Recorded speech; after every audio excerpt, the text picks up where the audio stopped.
Hello and welcome to another Concord and Victory interview today. We're here speaking to Matt Dickinson, a British filmmaker, author and mountaineer.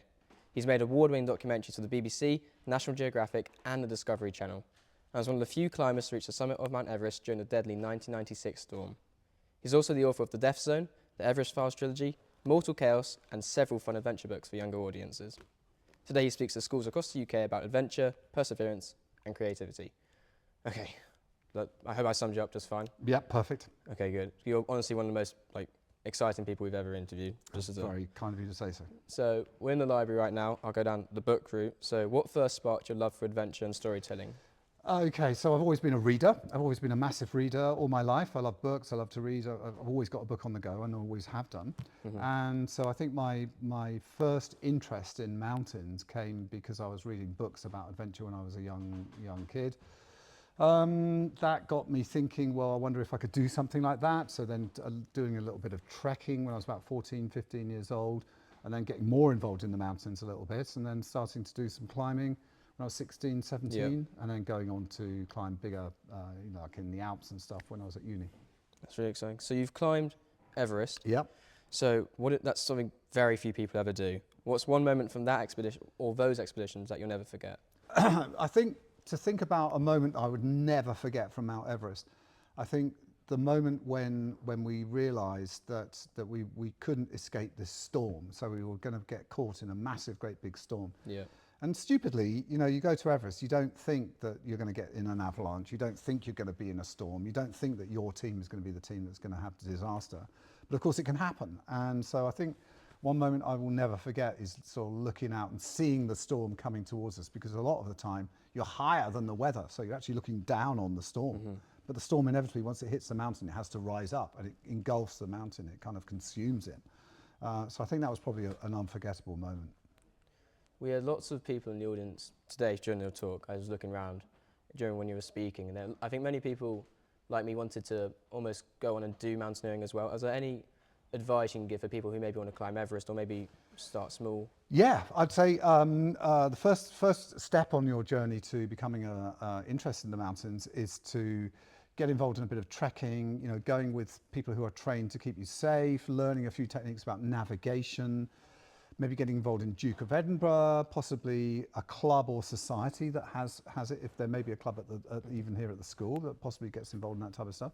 And really learning the techniques and skills of keeping yourself safe, warm, secure, and not lost in the mountains, and not making those silly mistakes that some people do make, which ends up getting a helicopter rescue. But to understand the mountains, you do need to be trained. So I'd say that's the way to go, is to try and find ways of getting some training at an early stage. Okay, perfect. Thank you. So let's shift now to filming, because you've made lots of films as well and documentaries. So you filmed all over the world, from Everest to the Sahara. So what's the best place, most incredible place you ever filmed? I think the most incredible place I've ever filmed would have to be Antarctica. My father made a journey to Antarctica when he did his national service when he was 18 years old. He went there in the 1950s, and he built a little base and was responsible for all sorts of activities, scientific activities in Antarctica. So probably one of the most rewarding journeys I've ever made was to go in his footsteps, sail in a small yacht, a small sailing boat, down to Antarctica, visit the bases that he built, found out they were still there, which was pretty amazing, and to make a film about it, and to climb a couple of the mountains that him and his friends tried to climb all those years ago. I think that was probably the most exciting actual film project. Thank you. So, I mean, it might be a bit of a stereotype, but people, I would say, often describe climbers as being brave. Would you describe yourself as being brave, or is this just? I think you're so busy in the process of climbing a mountain. I don't think there's ever any time when you consciously think, "Oh, I'm frightened right now." I mean, it's more about the process of what do you have to do to get through the day, where are you going to pitch your tent, how do you scrape out the platform to create it, how do you put yourself in a place which isn't going to get avalanched, what's happening with the weather. You're so busy on a mountain like Everest, like non-stop, 24 hours a day almost. You are in the process of the business of climbing the mountain. I don't think there's any time for thinking about any aspect of how brave or otherwise your teammates are, because you just rely on them to support you, and that's all you're focused on. Thank you. So you described the green boots incident. So in moments like that, when times get tough, is there any advice maybe you can give to other people when they are in tough times as well, and that sort of motivated you and kept you going, kept you clear-headed? Yeah, I think you do need, if you're going to do big adventures, you do need a strong sprinkling of resilience, just as many people find in their personal lives. You can encounter situations that require you to be resilient throughout the whole of your life, unexpectedly sometimes. But I think finding the bodies of fallen climbers on Mount Everest is a particular kind of shock, because you are confronted with there's no clearer evidence of the folly of what you are personally doing than to find the bodies of super brilliant climbers who've been lost before. And so you really feel, oh my goodness, this is the mountain at its most raw. This is the mountain in its most kind of brutal evidence, really, of what you are trying to do. So it reflects on you, and not always in a good way, because of course it doesn't make sense to risk your family, risk your children, risk the people that you love, that they're going to lose you forever on this mountain. It doesn't make any sense at all. Yeah, thank you. So actually, I'll just pause for a moment, because you have 3 books in your lap, actually. Yeah. Do you want to say a word to the camera, maybe to people who don't know anything about them, just sort of sum them up? Yeah, for sure. So we've got 3 of my books here in the library, this wonderful library here at Stowe, which is absolutely one of the nicest school libraries I think I've ever seen.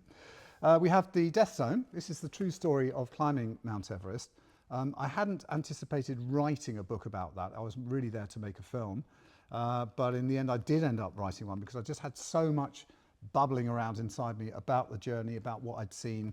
I was in a sense of, really in a state of shock, I think, basically.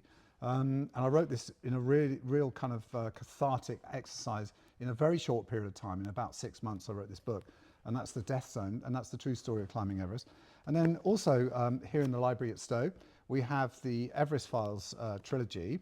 And this is a 3-part series about a young 16-year-old climber going to Mount Everest, and he kind of disappears. And so it's a bit of a detective story and a thriller all rolled into one. And it's really about, I suppose it's about the lies and betrayal and cheating that happens when people get utterly obsessed about reaching the top of Mount Everest. So there's a lot of bad behavior on Mount Everest, and this is the series that tries to address that in a form of fiction. And so those are the books. Thank you. I mean, they're really exciting, but most of them, they're written for teens and young adults. Yeah, so this is a YA series. Typical age groups would be year 8, 9 and above that would enjoy those books. So what do you hope those young readers will take from reading your books?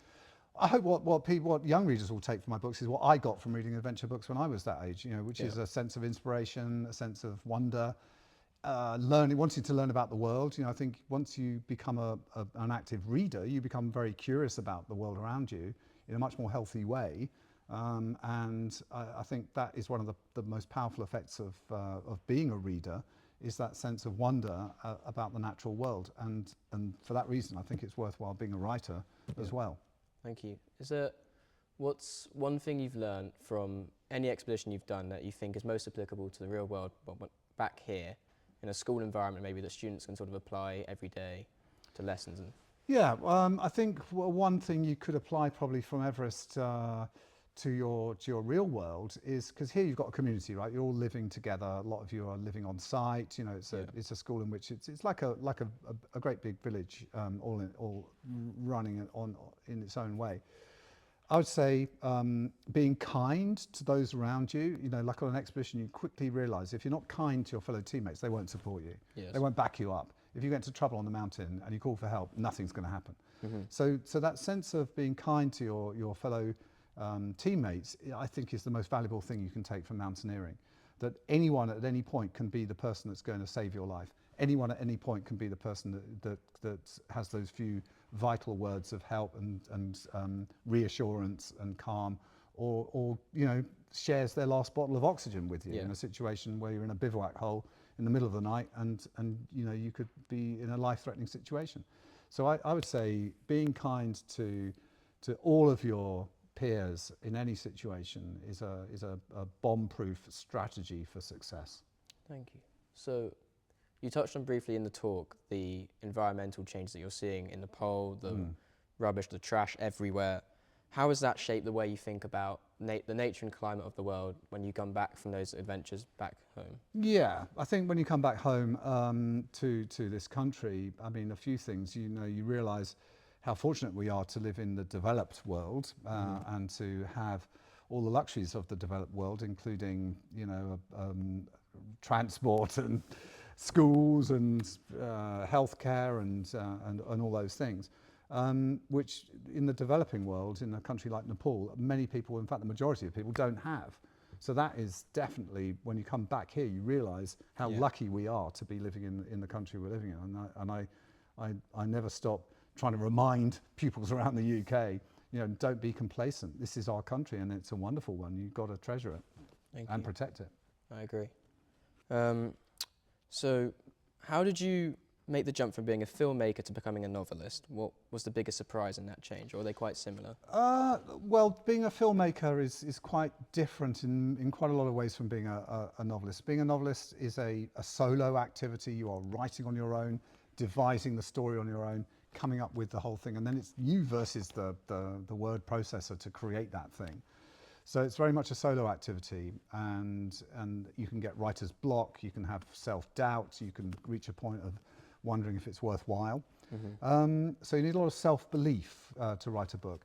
When you work as a filmmaker, you're working in a team. You've got a camera team around you, you've got production assistants, you've got all the infrastructure of how a television company works. And that's very reassuring, it's very good fun, and you've got the social aspect of it as well. So they are two very different worlds. Obviously, once you've written a book, you know, ideally, hopefully, you have a chance to go to book festivals, to meet your readers, to go to schools, in my case, promoting the book, and that's obviously very pleasurable. And when you meet people who've read it and loved it, then that's even better. Thank you. So, for the future, are there any projects or adventures you're excited about that are coming out soon? Any books or? Yeah, I've got a book. I've written a book for adults recently, which is a crime thriller, which I'm trying to find a home for at the moment. So that's quite exciting to have a new book which is available for publication. That hasn't actually got a publisher yet, but I'm still optimistic that it will find one.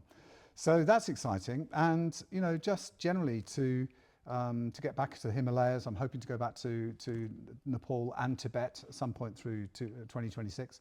So yeah, lots of projects on the go, and you know, schools in their own right are really good fun to go to. Like, and there's so much variety. Like today, I'm with you here in Stowe.